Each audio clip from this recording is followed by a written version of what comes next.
Welcome to a short tutorial on how to put a PDF version of your PowerPoint for one of your classes into Notebook LM and let it produce quizzes, mind maps, podcasts, video podcasts, stuff like that. So let's share our screen here.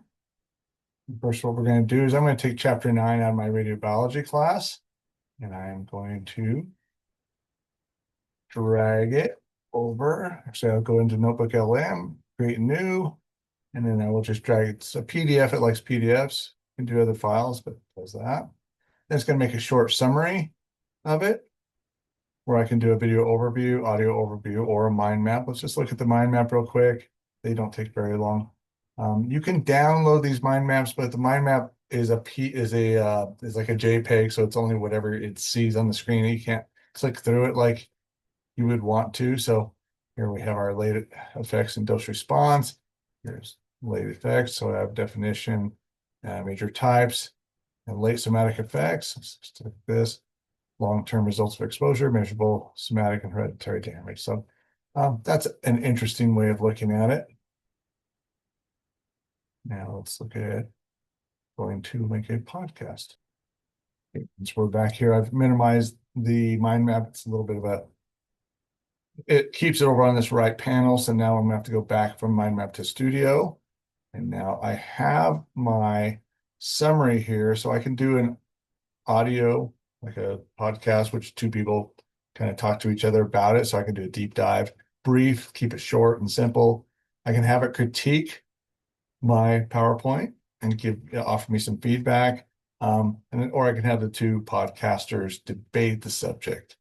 If I look at like video overview, it's a little bit different. It's just they want you to type in what do you want it to focus on?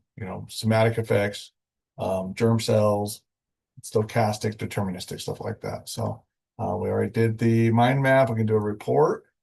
So you can create your own. You can do a study guide, blog post, some sort of briefing doc, which I like a lot. Research summary is really nice. And within that, you can actually tell it what you want, which is sort of nice too. So let's just look at just a simple one, the audio overview.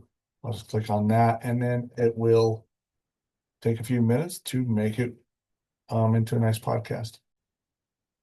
So this will generate for about 5 minutes. What I should relay to everyone is you can type in what you want, and it gives you some suggestions. Like, so we're dealing with late effects and dose response relationships with ionizing radiation and mammalian cells.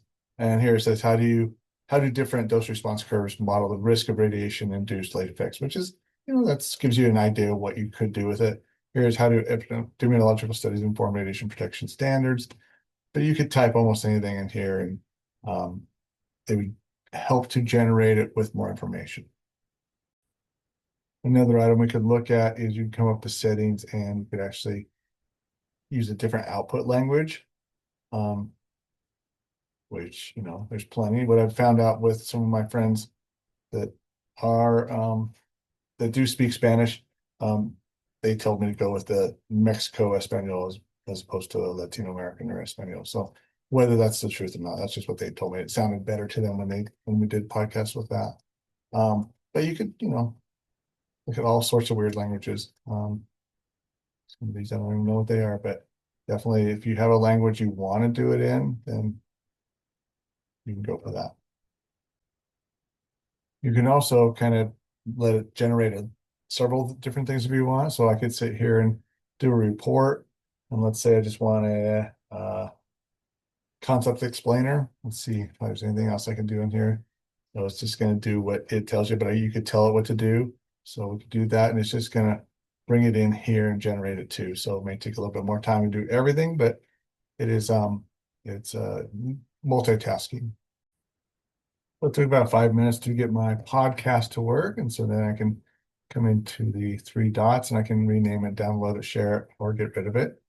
If you don't get rid of it, just puts it in your files. Let's listen and see what it says here. Welcome to the deep dive. Today, we're tackling something, well, it's fundamental, but it's also kind of invisible. The long-term cost, you could say, of being scanned.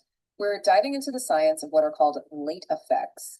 These are the measurable consequences of radiation exposure that don't show up right away. That's right. They might appear months or sometimes even years after the fact. And these are the risks people often worry. So, and that kind of tells you what the students are going to listen to. So let's see, it looks like our explainer finally got produced. And so here's the explainer. Threshold effects. Obviously, you need so much radiation before there's a threshold that's passed. So we do get biological damage, something we can actually see. Threshold, sunburn analogy, minimum dose required, severity depends on dose, cataracts, erythema, stuff like that. So nice. And then, of course, you can always download that if you needed to. Okay, that is it for today. Thank you.